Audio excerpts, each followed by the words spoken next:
की ओर से नमस्कार। आज मैं आपसे एक बात शेयर करने जा रहा हूँ कि मुझे आज किसी ने मैसेज भेजा कि कोई व्यक्ति जिसको आईबीएस की समस्या थी, जिसको हम बेसिकली नेवल डिस्प्लेसमेंट कहते हैं, वो ठीक हो गया। और ठीक कैसे हुआ, मुझे आयुष ने बताया कि मेडिटेशन यानी कि सदगुरु का उन्होंने प्रोग्राम अटेंड किया और काफ़ी समय उनसे जुड़ा रहा।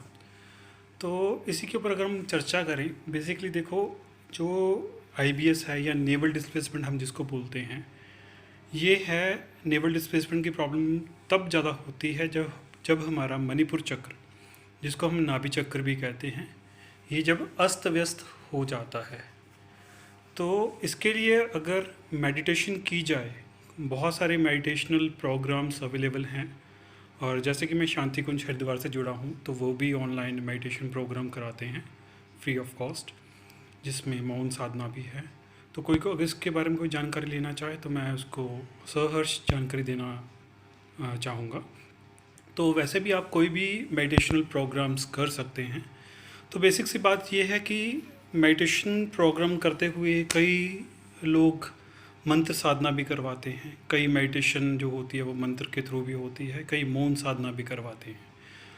तो अगर मंत्र साधना की जाए या मौन साधना भी की जाए, तो अपना जो ध्यान है, अगर हम उसको नाभि चक्र या मणिपुर चक्र की ओर ले जाएं और सिर्फ उसी की ओर ध्यान रखें और अपनी सांसों की गति अपने धीरे धीरे इसको धीमी कर दें, बिल्कुल धीमी हो जाए, बिल्कुल धीरे से आप सांस लें और धीमे से आप सांस छोड़ें, तो आपको खुद महसूस होगा कि भाई जो प्रेशर या जो स्ट्रेस आपकी बॉडी में था, specially near the abdominal area, वो रिलीज़ होना शुरू हो जाएगा।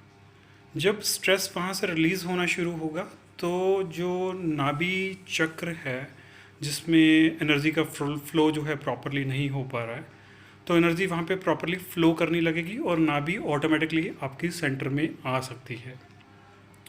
लेकिन दोस्तों, इस चीज़ को करने के लिए आपको, अगर मैं देसी भाषा में बोलूँ तो काफ़ी पापड़ बेलने पड़ेंगे, क्योंकि जो मन है वो कभी भी ध्यान की ओर नहीं जाने देता।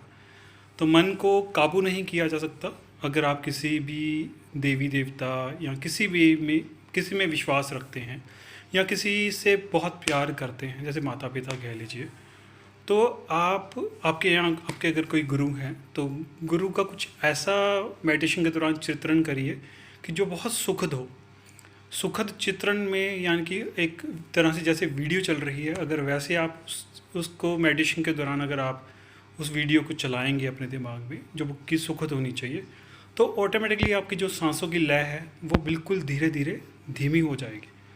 तो इसको करने के बाद आप जो है स्ट्रेस लेवल अपने दिमाग से और पूरी बॉडी में से स्ट्रेस जो है आप रिलीज़ होता पाएंगे। तो लॉकडाउन के दौरान बहुत अच्छा मौका है अपने आप को जानने का। दोस्तों, हम हमेशा क्या करते हैं, हम सबके बारे में तो बहुत कुछ जानते हैं। हमें हमेशा ये रहता है कि भाई हम किसी के बारे में बहुत जल्दी जजमेंटल हो जाते हैं। तो क्यों ना हम अपने आप को जानें। अपने आप को जानने के बाद इतनी सुखद अनुभूति होगी, जो हमें लगता है कि भाई बाहर के लोग ही इम्पोर्टेंस रखते हैं या मेरे लिए वो इम्पोर्टेंस रखता है। तो धीरे धीरे आपके अंदर से वो चीज़ें गौन होनी शुरू हो जाएंगी, यानी कि चली जानी शुरू हो जाएंगी, और आपके लिए इम्पोर्टेंस रहेगी तो सिर्फ आप अपने आप के लिए। इसका मतलब स्वार्थी होना नहीं है। इसका मतलब ये है कि जब आप अपने आप से जुड़ना शुरू करेंगे, बेसिकली क्या है, शरीर और आत्मा, ठीक है। जैसे बताया गया है कि शरीर जो है वो एक कपड़े की तरह है, जैसे हम कपड़े बदलते हैं, वैसे ये आत्मा जो है शरीर का धारण करती है और समय समय अनुसार पे उसको छोड़ती रहती है। तो इन सब चीज़ों को सोच के थोड़ा सा आप इंटरनेट पे अगर सर्च करेंगे मेडिटेशन के बारे में या मणिपुर चक्र के बारे में, तो आपको बहुत सारी जानकारी मिल जाएगी। मणिपुर चक्र का जो बीज मंत्र है वो है रम रम, ठीक है। या आप राम भी यूज़ कर सकते हैं, राम भी बोल सकते हैं। मैंने इसका प्रयोग किए हुए हैं।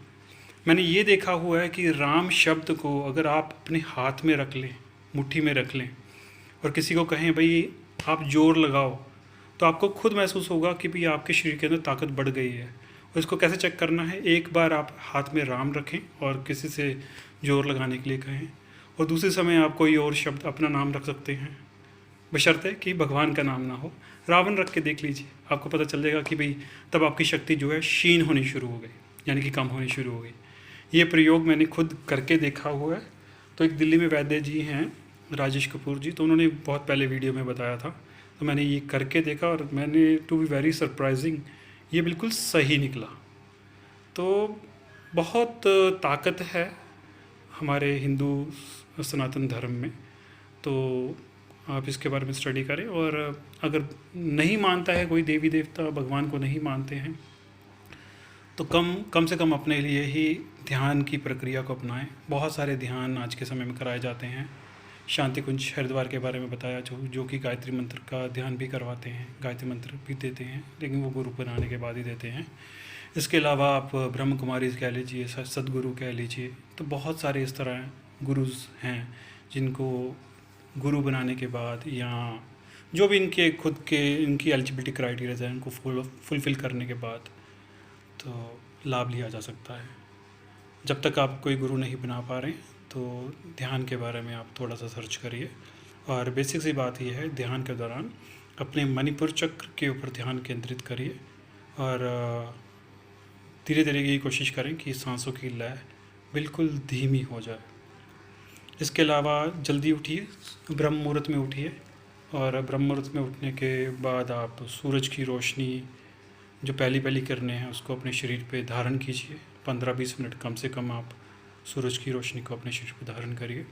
इसका बहुत अच्छा लाभ आपको मिलेगा। ठीक है दोस्तों, उम्मीद करता हूँ कि ये जानकारी आपको कुछ मदद दे के ही जाएगी।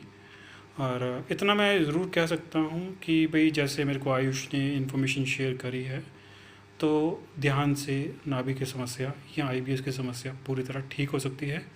बस ज़रूरत है तो सिर्फ विश्वास करने की। जिन लोगों को विश्वास नहीं है तो उनको कुछ भी नहीं मिलेगा, जिन लोगों को विश्वास है उनको सब कुछ मिल जाएगा।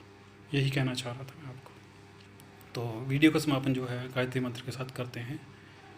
ओम भूर्भुवः स्वाहा तत्सवितुर्वरेण्यं भर्गो देवस्य धीमहि धियो यो नः प्रचोदयात्।